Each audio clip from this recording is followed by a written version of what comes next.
Italy के प्रधानमंत्री Giorgia Meloni की मुश्किलें बढ़ती दिख रही है। मेलोनी की सरकार पर एक अंतर्राष्ट्रीय अपराधी को छोड़ने और हवाई जेट का दुरुपयोग करने का आरोप लगा है। इटली में सरकार के खिलाफ जांच शुरू हो गई है। अगर जांच में सरकार के खिलाफ कुछ साक्ष्य पाए जाते हैं, तो आने वाले वक्त में मेलोनी की सत्ता और कुर्सी पर भी इसका असर देखने को मिल सकता है।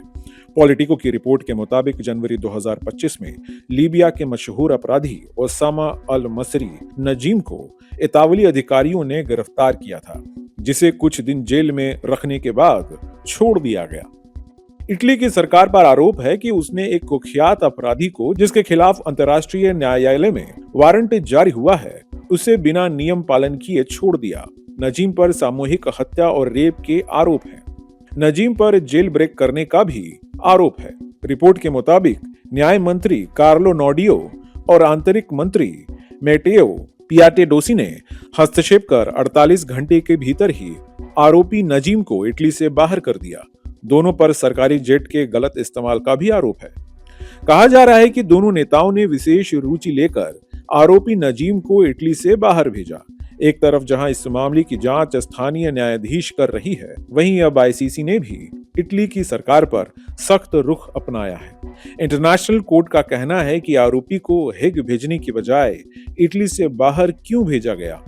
लीबिया में मोहम्मद गद्दाफी के तख्ता पलट के वक्त नजीम ने सामूहिक रूप से लोगों की हत्या की। उस पर महिलाओं और बच्चियों के साथ बलात्कार का भी आरोप है, जिसके बाद लीबिया की नई सरकार ने उसे जेल में बंद कर दिया, लेकिन नजीम जेल तोड़कर भागने में सफल रहा। पैसे की बूते वो पहली इटली पहुंचा और फिर इटली से भी भाग गया। आरोप है कि उसने इटली से भागने के लिए सरकार के लोगों को खूब पैसे दिए हैं। इधर इटली के विपक्ष नेताओं का कहना है कि मेलोनी जानबूझकर मंत्रियों की जांच करा रही है। ग्रीन यूरोप पार्टी के सांसद एंजेलो बोलिनी का कहना है कि जिस तरीके से एक अंतर्राष्ट्रीय तस्कर को छोड़ा गया, वो शर्मनाक है। मेलोनी को इसकी जिम्मेदारी लेनी चाहिए। इस घटना के बाद इटली और लीबिया के व्यापारिक रिश्तों पर भी संकट के बादल मंडराने लगे हैं।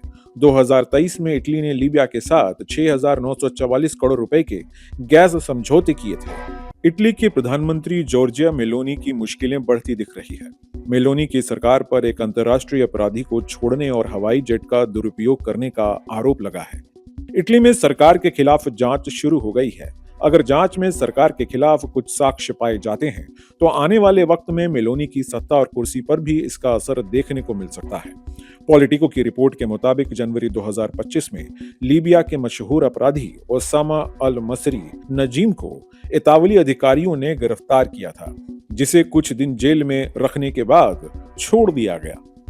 इटली की सरकार पर आरोप है कि उसने एक कुख्यात अपराधी को, जिसके खिलाफ अंतर्राष्ट्रीय न्यायालय में वारंट जारी हुआ है, उसे बिना नियम पालन किए छोड़ दिया। नजीम पर सामूहिक हत्या और रेप के आरोप हैं। नजीम पर जेल ब्रेक करने का भी आरोप है। रिपोर्ट के मुताबिक न्याय मंत्री कार्लो नोडियो और आंतरिक मंत्री मेटेओ पियाटेडोसी ने हस्तक्षेप कर 48 घंटे के भीतर ही आरोपी नजीम को इटली से बाहर कर दिया। दोनों पर सरकारी जेट के गलत इस्तेमाल का भी आरोप है। कहा जा रहा है कि दोनों नेताओं ने विशेष रुचि लेकर आरोपी नजीम को इटली से बाहर भेजा। एक तरफ जहां इस मामले की जांच स्थानीय न्यायाधीश कर रही है, वहीं अब आईसीसी ने भी इटली की सरकार पर सख्त रुख अपनाया है। इंटरनेशनल कोर्ट का कहना है कि आरोपी को हेग भेजने की बजाय इटली से बाहर क्यों भेजा गया। लीबिया में मोहम्मद गद्दाफी के तख्ता पलट के वक्त नजीम ने सामूहिक रूप से लोगों की हत्या की। उस पर महिलाओं और बच्चियों के साथ बलात्कार का भी आरोप है, जिसके बाद लीबिया की नई सरकार ने उसे जेल में बंद कर दिया, लेकिन नजीम जेल तोड़कर भागने में सफल रहा। पैसे की बूते वो पहली इटली पहुंचा और फिर इटली से भी भाग गया। आरोप है कि उसने इटली से भागने के लिए सरकार के लोगों को खूब पैसे दिए हैं। इधर इटली के विपक्ष नेताओं का कहना है कि मेलोनी जानबूझकर मंत्रियों की जांच करा रही है। ग्रीन यूरोप पार्टी के सांसद एंजेलो बोलिनी का कहना है कि जिस तरीके से एक अंतर्राष्ट्रीय तस्कर को छोड़ा गया, वो शर्मनाक है। मेलोनी को इसकी जिम्मेदारी लेनी चाहिए। इस घटना के बाद इटली और लीबिया के व्यापारिक रिश्तों पर भी संकट के बादल मंडराने लगे हैं। 2023 में इटली ने लीबिया के साथ 6,944 करोड़ रुपए के गैस समझौते किए थे। न्यूज नेशन अब व्हाट्सएप पर खबरों के ताजा अपडेट के लिए न्यूज नेशन के इस क्यूआर कोड को स्कैन करें।